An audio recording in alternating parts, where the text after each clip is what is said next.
ভাই এটা আমি কি দেখতেছি ভাই, পুরোই মাথা নষ্ট আমার।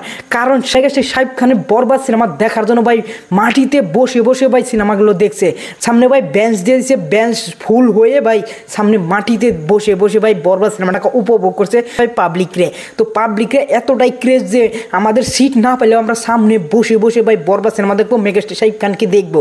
তো এতটা ক্রেজ ভাই মেগাস্টার শাকিব খান। তো এই পোস্টারটা প্রথমে দেখে আমি পুরোটাই অবাক হয়েছি। তো আরও কোন কোন সিনেমা হলে কী কী করতেছে সেটা এই ভিডিওতে তুলে ধরবো তোমাদের কাছে। তো হয়ে গেছে আমি সফর মেগাস্টার শাকিব খান এবং কি মেহেদী হাসান হৃদয়ের বরবাদ সিনেমাটি ফাইনাল রিলিজ হয়েছে, আজকে 2 দিন হয়ে যাবে।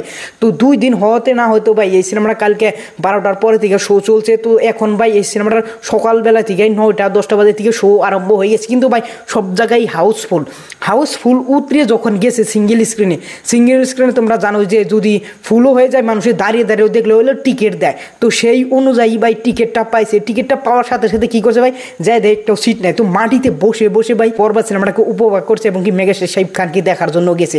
এইটা ভাই হিউজ ক্রেজ, আমি কোনো স্টারের ফ্যানকে দেখিনি। এবং কি শাহরুখ সালমান খানের সিনেমারও যেগুলো অডিয়েন্স তারাও ভাই সিটে দিকে মাটিতে বসে বসে কোনো সিনেমা দেখে না। এটা আমি আমার লাইফে দেখি, এটা একমাত্র মেগাস্টার শাকিব খানই পারে।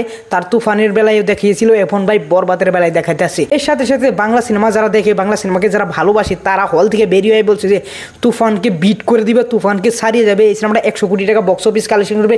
শাকিব খানকে এর আগে এরকম করে প্রেজেন্ট করে না, এরকম করে শাকিব খানকে আমরা দেখিনি। শাকিব খানকে দেখে ভাই ফ্যান হয়ে গেলাম, শাকিব খানকে দেখে ভাই প্রেমে পড়ে গেলাম। ভাই এই সিনেমাটা লার্জার দ্যান লাইফ সিনেমা হয়েছে। আর অনেক সিনেমা হলে ভাই হাজার হাজার সিট আছে, তাও হাজার সিট ভিতরে ফুল হয়েছে, বাইরে ভাই আরও হাজার মানুষ ওয়েটিং করে আছে। এবং কি টিকিট সামনে 4-5 দিনের মধ্যে না, এবং কি ব্ল্যাকে বিক্রি হচ্ছে টিকিট। ভাই এরকম ক্রেজ হয়ে গেছে বরবাদের। এখন আমরা ব্ল্যাকে প্রিয়তমার বেলায় দেখছিলাম, তুফানের বেলায় দেখছিলাম, এখন ভাই বরবাদের বেলায় দেখতেছি। তো ওভারঅল এই সিনেমাটা ভাই মেগা ব্লকবাস্টার হয়ে গেছে অলরেডি। আর ওভারঅল যারা মাটিতে বসে সিনেমা দেখে তারা বাইরে বলছে যে আমাদের সিনেমা দেখা ভাই পয়সা উসুল হয়ে গেছে। মাটিতে বসে দেখার পরেও ভাই পয়সা উসুল হয়ে গেছে। ভাই এরকম একটা সিনেমা বানাইছে বরবাদ। ওভারঅল এই নিয়ে তোমাদের কি মতামত সেটা অবশ্যই কমেন্ট করে দেবে। আর যদি নতুন হয়ে থাকে তাহলে অবশ্যই চ্যানেলটা সাবস্ক্রাইব করবে। Thanks for watching, by.